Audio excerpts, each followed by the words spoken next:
Barakaldo basket hiria deitu duten zaleentzako gune handiari esker espero du Barakaldoko udalak diru sarrerarik handiena.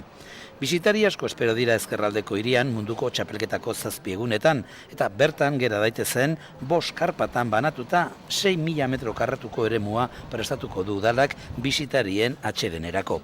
Alkateak jakitera eman duenez gainera ez dute FIBaren aldetik inolako oztoporik jaso. A día de hoy, con rotundidad, puedo decir que es falso el que la FIBA se haya dirigido a nosotros absolutamente para nada. Barakaldoko basket hiriari esker ia 6 milioi euro lortzea espero dute. Barakaldoko ostatuetako 400 logela aspalditik daude okupatuta. Beraz, beste 1.108.000 euro gehituko dira bertoko ekonomiaren onerako.